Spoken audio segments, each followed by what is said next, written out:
Hello students and welcome back to our YouTube channel Vidyam. मैं हूं Anshita Jindal and I am a graduate from SRCC. मैं यहां पर आज आपके लिए ले आई हूं फॉर्म्स ऑफ बिजनेस ऑर्गेनाइजेशन का पार्ट नंबर 5। आज हम इसके अंदर कोऑपरेटिव सोसाइटी के बारे में पढ़ने वाले हैं। इससे पहले हमने काफी कुछ कर लिया था, पार्टनरशिप हो गया, सोल प्रोप्राइटर हो गया, ठीक है। कोऑपरेटिव सोसाइटी के बारे में आज हम करेंगे। बहुत छोटा सा लेक्चर रहेगा, सिर्फ एक ही टॉपिक हमें इसके अंदर करना है, पर मैं अच्छे से डिटेल में सब एक्सप्लेन करूंगी, डेफिनेशन वगैरह सब कुछ इसमें कराऊंगी, टाइप्स ऑफ कोऑपरेटिव्स भी करेंगे, ठीक है। अगर अभी तक चैनल को सब्सक्राइब नहीं किया है तो चैनल को सब्सक्राइब करना है, अभी के अभी बेल आइकन दबा देना, वीडियो को हाइप लाइक जो भी होता है सब कुछ कर दिया करो, दोस्तों के साथ शेयर भी कर देना, ठीक है।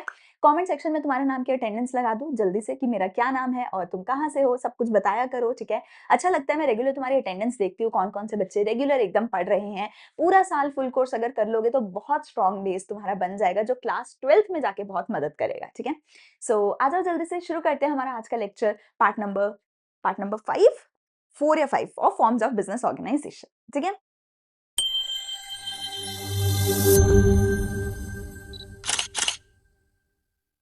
सो अभी तक हमने पिछले सारे फॉर्म्स कर लिए थे, सोल प्रोप्राइटरशिप हमने किया, पार्टनरशिप किया, जॉइंट हिंदू फैमिली किया। आज हमें करना है कोऑपरेटिव सोसाइटी के बारे में, ठीक है जी। सो कोऑपरेटिव सोसाइटी क्या होती है, पहले मेरे साथ डेफिनेशन पढ़ो, फिर मैं आगे समझाऊंगी, ठीक है। जोर से बोलना है। सो बोलिए, the cooperative society is a voluntary association of persons who join together with the motive of welfare of the members। कहते हैं अगर बहुत सारे लोग वॉलंटरीली अपने आप से साथ जुड़ के साथ मिलकर एक कुछ ऑर्गेनाइजेशन बनाएं और उस ऑर्गेनाइजेशन का मोटिव हो सारे मेंबर्स का वेलफेयर करना, सारे मेंबर्स का भला करना, तो ऐसी ऑर्गेनाइजेशन को कोऑपरेटिव सोसाइटी बोला जाएगा। देखो, मोस्टली क्या होता है, जो फार्मर्स होते हैं, ये रूरल एरिया के लोग होते हैं, विमेन हो सकती है रूरल एरिया की, पुअर पीपल हो सकते हैं, ऐसे लोग हो सकते हैं जिनके पास ज्यादा पैसा नहीं है, ऐसे लोग हो सकते हैं जिनका एक कॉमन ऑब्जेक्टिव है। अगर ऐसे लोग साथ मिलकर आए और एक ऑर्गेनाइजेशन बनाए कॉमन वेलफेयर के लिए, कॉमन इंटरेस्ट के लिए, तो वो एक कोऑपरेटिव सोसाइटी हो सकती है। इसका एक बहुत अच्छा एग्जांपल जो मैं बच्चों को देती हूँ वो ऐसी हो सकती है कि जैसे आप लोग तारक मेहता देखते होंगे, आप में से बहुत सारे बच्चे, तो जैसे तारक मेहता का था, तारक मेहता की सोसाइटी के बाहर, गोकुलधाम सोसाइटी के बाहर एक छोटा सा अब्दुल शॉप होता था। वो अब्दुल शॉप है, जैसे वो क्या करता था, सारी सोसाइटी वालों को सामान देता था और उनसे पैसा लेता था। तो अगर मान लो ऐसे सारे सोसाइटी वाले हैं, सारे सोसाइटी वालों ने पैसा इकट्ठा किया, है ना? तारक मेहता ने, जेठालाल ने, बबीता जी ने, सबने पैसा इकट्ठा किया, पैसे इकट्ठे करके एक छोटी-सी दुकान खोली। उस दुकान में एक बंदा रख दिया अब्दुल, और उसमें जो है लोगों को उसमें सामान वगैरह रखवा दिया और बोला कि इस दुकान से अगर हमारी सोसाइटी के लोग खरीदेंगे तो तू सस्ते में दे दियो। हमारी सोसाइटी के सारे लोगों के घर में जा-जा के उनको सामान तो पहुँचाइयो। और बाहर वालों को भी बेचियो, बाहर वाले कस्टमर को भी बेचियो, पर सोसाइटी वालों को सस्ते में दे दियो, बाहर वालों को महंगा दे दियो, क्योंकि सोसाइटी वालों का पैसा लगा है, राइट? तो ऐसे करके ही अगर एक सोसाइटी के लोग साथ मिलके पैसा इकट्ठा करके कुछ भी ऐसी छोटी दुकान खोले, छोटा बिजनेस खोले, वो एक कोऑपरेटिव सोसाइटी हो सकती है, जो उस सोसाइटी के मेंबर्स को सर्व करे, उस सोसाइटी के मेंबर्स को सस्ते में सामान दे दे, डिस्काउंट दे दे, उनके वेलफेयर, उनके कॉमन गोल के लिए काम करे। ऐसे ही फार्मर्स हो सकते हैं, फार्मर्स क्या कर सकते हैं, पैसा इकट्ठा करें और साथ मिलके फार्मिंग करें। रूरल एरिया में विमेन होती है जो पैसा इकट्ठा करती हैं, साथ मिलके अपना एक छोटा सा बिजनेस शुरू कर लेती है, सिलाई बुनाई का, किसी भी चीज का, है ना। अमूल एक सबसे बड़ा एग्जाम्पल है। अमूल का दूध बहुत सारे लोग पीते होंगे, नॉर्थ साइड काफी चलता है, I am not sure south में क्या होता है। नॉर्थ में तो काफ़ी चलता है अमूल, ठीक है, दिल्ली में बहुत ज़्यादा है अमूल। अमूल का दूध बहुत लोगों ने पिया होगा, तो अमूल जो है one of the biggest cooperative society है इंडिया की। ऐसे ही लोगों ने साथ मिलके as a cooperative society Amul को शुरू किया था, एंड फिर वो बड़ी होते-होते इतना अमूल जो है नेशनल लेवल तक इतना बड़ा हो गया, ठीक है? सो इसके अंदर क्या है, लोगों का मेन मोटिव ये नहीं है कि हमें प्रॉफिट कमाना है, लोगों का मेन मोटिव ये है कि हमें अपनी सोसाइटी के लोगों को डिस्काउंटेड प्राइस पे चीज़ें दिलवानी है, राइट? अच्छा, देखो, they are driven by the need to protect their economic interest. हमें अपने इकोनॉमिक इंटरेस्ट को प्रोटेक्ट करना है। सारे फार्मर्स मिलकर कहते हैं कि यार अकेले अकेले ना हमें ना होलसेलर लूटता है, तो ऐसा करते हैं सब लोग साथ मिलके जाते हैं। जब साथ मिलके जाएंगे तो होलसेलर को हम बोलेंगे कि भाई हम तो 20 लोग हैं, हमें डिस्काउंट दे, राइट? तो जब भी आप साथ मिलके काम करते हैं, यूनिटी की वजह से, ज्यादा अमाउंट की वजह से आपको डिस्काउंट्स मिलते हैं, and that is the main purpose for the cooperative society, कि अगर एक अकेला बंदा जाएगा उसको सामान महंगा मिलेगा, उसको एक्सप्लॉइट किया जाएगा, उसको सही रेट नहीं दिया जाएगा। पर जब लोग साथ मिलके जाएँगे तो होलसेलर भी अच्छा रेट दे देगा, आपको अच्छे डिस्काउंटेड चीज़ हर चीज़ डिस्काउंट पे मिल जाएगी, ठीक है ना? सो अपने इकोनॉमिक इंटरेस्ट को प्रोटेक्ट करना इनका मेन गोल होता है। In the face of possible exploitation at the hand of middleman, ठीक है? वही चीज़ मैंने बोला कि आपको होलसेलर एक्सप्लॉइट कर सकता है अगर आप अकेले-अकेले जाएँगे। अगर आप ग्रुप में एक पूरा ग्रुप बना लिया, 20 लोगों ने मिलकर कोऑपरेटिव सोसाइटी बना ली, आप मिडलमैन को एक्सक्लूड भी कर सकते हैं। सीधा जाके प्रोड्यूसर से ही सामान खरीद के ला सकते हैं, जब बड़े लेवल पे आपको खरीदना है तो, ठीक है? या फिर मिडलमैन को बोल सकते हैं कि भैया हमें तो जो है कम रेट पे दे, ठीक है?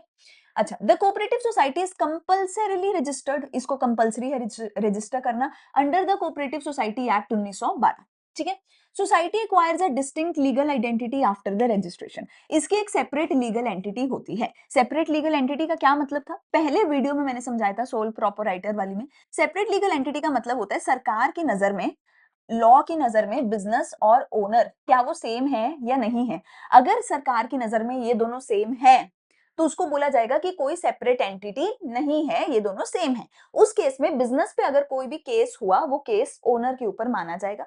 बिजनेस के ऊपर कोई केस हुआ तो ओनर को पकड़ के जेल में डाला जाएगा। सोल प्रोप्राइटर के केस में separate legal entity for example नहीं होती थी। पर इसके केस में, सोसाइटी के केस में एक सेपरेट लीगल एंटिटी है। यानी कि सरकार कह रही है, लॉ कह रहा है कि मेरी नजर में बिजनेस और ओनर एक दूसरे के बराबर नहीं है।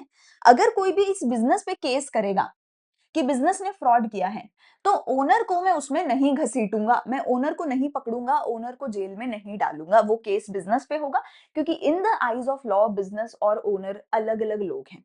ठीक है, सेपरेट लीगल आइडेंटिटी है। एटलीस्ट 10 एडल्ट लोग चाहिए इसको शुरू करने के लिए, मिनिमम 10 मेंबर्स चाहिए। पार्टनरशिप में कितने चाहिए? मिनिमम 2 लोग चाहिए, है ना? हर एक मेंबर की लिमिटेड लायबिलिटी होती है, मतलब कि ओनर का पर्सनल एसेट यूज नहीं करा जाता है इसमें, है ना? ओनर का पर्सनल एसेट यूज नहीं करा जाता है बिजनेस की लायबिलिटी को पे करने के लिए। इसके अंदर जो डिसीजन मेकिंग होती है वो वोटिंग के सिस्टम से होती है। हर मेंबर का एक वोट होता है।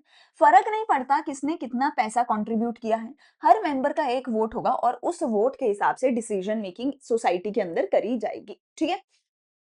ये तो हो गए फीचर्स। अब बात करें मेरिट्स एंड डिमेरिट्स की। मेरिट क्या है? इक्वालिटी इन वोटिंग है। आपने 10 लाख रुपए सोसाइटी को इन्वेस्ट किया है या 1 लाख रुपए इन्वेस्ट किया है, दोनों को एक-एक वोटिंग राइट दिया जाएगा। तो इक्वल वोटिंग राइट है। सबकी लिमिटेड लायबिलिटी है, किसी का पर्सनल एसेट यूज नहीं होगा। इसकी स्टेबल एग्जिस्टेंस है। कोई मेंबर आए, कोई मेंबर छोड़ के चला जाए, सोसाइटी चलती रहेगी। सोल प्रॉप में ऐसा नहीं था, ओनर चला गया, बिजनेस बंद हो गया। पार्टनरशिप में भी एक पार्टनर छोड़ के चला गया, एग्रीमेंट खत्म हो गया, दोबारा एग्रीमेंट बनाना पड़ेगा। पर इसके अंदर स्टेबल एग्जिस्टेंस है, मेंबर आता रहे, मेंबर जाता रहे, सोसाइटी बंद नहीं होती है। इकोनॉमी इन ऑपरेशंस है, क्योंकि हम बहुत बड़े स्केल पे काम कर रहे हैं, बहुत सारे लोग मिलके काम कर रहे हैं, तो आपको हर चीज सस्ते रेट पे मिलती है। सपोर्ट फ्रॉम गवर्नमेंट, सरकार बहुत सपोर्ट करती है इनको, क्योंकि मोस्टली फार्मर्स, रूरल एरिया के लोग, गरीब लोग ये करते हैं, सोसाइटी बनाते हैं, तो सरकार भी अच्छे खासा सपोर्ट इनको देती है, ठीक है? डीमेरिट्स क्या है? इसके पास लिमिटेड रिसोर्स हैं। ऐसा नहीं है कि लाखों लोग इसके अंदर काम कर रहे हैं। एक सोसाइटी के अंदर 10, 20, 30, 50 लोग होंगे। 100 लोग मान लो मैक्सिमम, मैं बोल रही हूँ। अमूल एक एग्जांपल है जो बहुत बड़ा हो बन गया सोसाइटी, जो कोऑपरेटिव सोसाइटी बहुत बड़ी बन गई। अदरवाइज मोस्टली कोऑपरेटिव सोसाइटी बड़ी नहीं बनती। उनमें कुछ लिमिटेड मेंबर ही होते हैं। Which is why limited resources, limited पैसा ही सोसाइटी के पास रहता है, ठीक है? मैनेजमेंट इनएफिशिएंट होती है, क्योंकि अगेन पैसा नहीं होता इनके पास, इतना पैसा नहीं होता कि बहुत महंगा कोई मैनेजर ले आए, आईआईएम से एमबीए करा हुआ मैनेजर ले आए, इतना पैसा इनके पास नहीं होता। सीक्रेसी इसमें नहीं होती है, क्योंकि बहुत सारे मेंबर्स है, तो हर मेंबर के साथ इनको सब कुछ शेयर करना पड़ेगा, पब्लिक के साथ शेयर करना पड़ता है, तो दैट इज व्हाई सीक्रेसी नहीं है। गवर्नमेंट इनको कंट्रोल करती है। देखो, अगर मैं कह रही हूँ कि गवर्नमेंट सपोर्ट कर रही है, तो गवर्नमेंट फ्री में सपोर्ट नहीं करेगी, बदले में गवर्नमेंट इनको कंट्रोल भी करेगी। फ्री में सरकार किसी को सपोर्ट नहीं कर रही है, ठीक है ना? तो गवर्नमेंट कंट्रोल भी करती है इनकी डिसीजन मेकिंग को, बहुत सारी चीजों को। और डिफरेंसेस इन ओपिनियन होते हैं भाई सभी मेंबर्स के, तो सभी मेंबर्स में आपस में लड़ाई झगड़ा भी हो सकता है, ठीक है? तो ये इसके कुछ एक मेरिट्स एंड डीमेरिट्स हो गए, जो कि आप यहाँ पर देख सकते हैं, ठीक है? आगे चले, अगला आता है कौन सी टाइप्स ऑफ कोऑपरेटिव सोसाइटी देखने को मिलती है। ये बहुत ही ज्यादा आसान है, जो भी नाम लिखा हुआ है वही उसका मतलब है। फॉर एग्जाम्पल, अगर मैं कहती हूँ कंज्यूमर कोऑपरेटिव सोसाइटी, किसने खोली? कंज्यूमर ने। प्रोड्यूसर वाली प्रोड्यूसर ने, मार्केटिंग वाली मार्केटिंग वालों ने, फार्मर की फार्मर ने, ठीक है? तो जो नाम लिखा हुआ है उस बंदे ने वो कोऑपरेटिव सोसाइटी खोली है, उस पर्टिकुलर ग्रुप के वेलफेयर के लिए वो सोसाइटी खुली है, ठीक है? For example consumer cooperative society का क्या मतलब है? अ गुड कि जितने भी कंज्यूमर्स है, ये कंज्यूमर कोऑपरेटिव सोसाइटी हो गई अपनी वही अब्दुल शॉप हो गई तारक मेहता वाली कि बहुत सारे कंज्यूमर्स हैं, वो सोचते हैं हमें रोज का दूध ब्रेड लेना है, हम कहीं बाहर से क्यों लें, हम अपनी एक छोटी सी कोऑपरेटिव स्टोर खोल लेते हैं, हमारी पूरी सोसाइटी का फायदा हो जाएगा।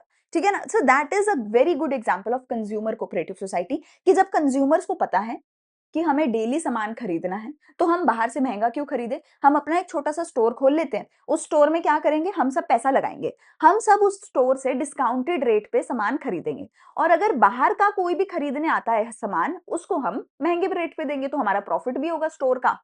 बाहर वालों से हम प्रॉफिट भी कमाएँगे और हमें सस्ते रेट पे सामान भी मिलेगा। ठीक है जी? ठीक है जी। सो कंज्यूमर कोऑपरेटिव स्टोर हो गया। गुड क्वालिटी प्रोडक्ट्स मिलते हैं रीज़नेबल प्राइस पे, मिडलमैन को एलिमिनेट कर दिया जाता है, सीधा प्रोड्यूसर से सामान लाते हैं। प्रोड्यूसर कोऑपरेटिव सोसाइटी होती है जिससे कि छोटे-छोटे प्रोड्यूसर साथ मिलके रॉ मटेरियल खरीद सकते हैं, साथ मिलके अपना बिज़नेस चला चला सकते हैं, बड़ी कंपनीज़ के साथ फाइट कर सकते हैं।